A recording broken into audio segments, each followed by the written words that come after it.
तो यार अगस्त 2018 की बात है। नई नई नौकरी लगी थी मेरी पुणे में, तो मैं औरंगाबाद से पुणे शिफ्ट हो चुका था। एक रिश्तेदार के यहाँ पे रह रहा था, काफ़ी अमीर रिश्तेदार थे। तो उनके यहाँ पे एक हफ्ता भर रह के फिर मेरी अपनी रूम खोजने का और वहाँ पे शिफ्ट होने का इरादा था। नौकरी का पहला दिन था। निकलते वक्त मैंने अपने रिश्तेदारों को कह दिया कि मैं रात में थोड़ा सा लेट आऊँगा, क्योंकि मुझे रूम तलाश करनी है, थोड़े देख वेख के आनी है, ताकि मैं फिर शिफ्ट हो सकूँ। तो उन्होंने भी कह दिया हाँ, बट जाते वक्त उन्होंने मुझे एक नसीहत दी। उन्होंने कहा कि यार ये फ़लाना एरिया है, वहाँ जाना मत, वहाँ पे रूम देखना मत, वहाँ पे ना वो लोग ज़्यादा रहते हैं। तो तब तो मुझे समझ नहीं आया, बट जब मैंने सोचा आगे चल के उसी दिन में, तो तब मुझे समझ में आ गया था कि क्या कहते हैं। तो खैर मैं आगे बढ़ा। नौकरी के जगह पे मेरी सबसे मुलाकात हुई। काफ़ी अच्छे बॉस थे, काफ़ी अच्छे कलीग्स थे, काफ़ी दोस्त बनाए मैंने अपने उम्र के, अपने से ज़्यादा उम्र के, सब अच्छे अच्छे दोस्त बने। कभी लगा नहीं कुछ। जैसे ही मेरी नौकरी का वक्त ख़त्म हुआ, मैं बाहर निकला, क्योंकि कुछ रूम्स मैंने शॉर्टलिस्ट करके रखी थी जिन्हें मुझे देखना था, जाके विज़िट करना था। तो मैंने मोबाइल निकाला और ओला के ऐप से रिक्शा बुक कर दिया। अब 5 मिनट में रिक्शा आ गया। मैं रिक्शा में बैठ गया और मैंने वो रिक्शा वाले को बता दिया कि कहाँ जाना है, लोकेशन क्या है।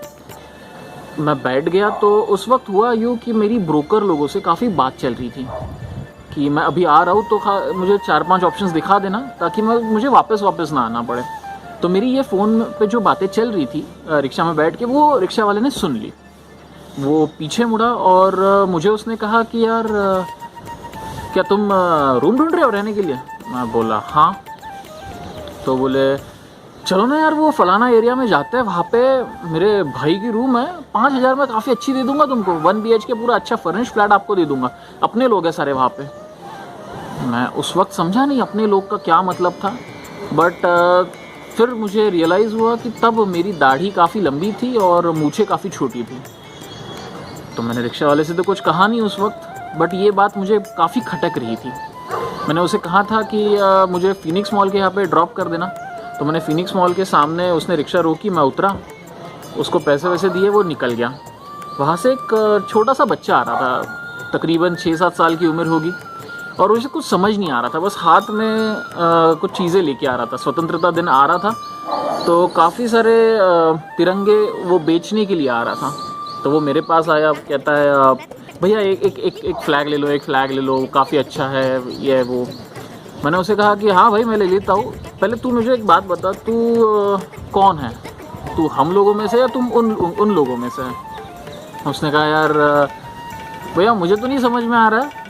तो मैंने उसे सीधे सीधे पूछ लिया कि भाई तेरा धर्म क्या है? तो उसने बोला यार धर्म तो समझ नहीं आता भैया, बट ये इंडियन हूँ भैया मैं। ये ऐसा फ्लैग दिया उसने मुझे और उसने कहा मैं इंडियन हूँ। पर तब जाके मुझे एक बात छोटी सी समझ में आई कि जब भूख लगती है ना, तो कोई धर्म याद नहीं आता, अपना ईमान याद आता है। तो यार इस स्वतंत्रता दिन पे मेरी एक छोटी सी कामना है, अगर तुम इस थॉट में, इस विचार में थोड़ा भी विश्वास रखते हो, तो आगे बढ़ो।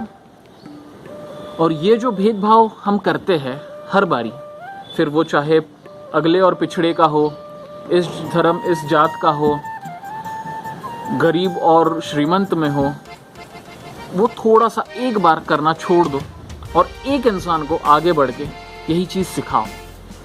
शायद तब जाके हम हमारे बुरे विचारों के साये से तब स्वतंत्र होंगे। तो यार आखिरी में बस एक कहना चाहूँगा कि यार जब तक हम लोग और वो लोग अपन लोग नहीं हो जाते, तब तक सवालों से जवाबों तक के रास्ते दिखाई नहीं देते।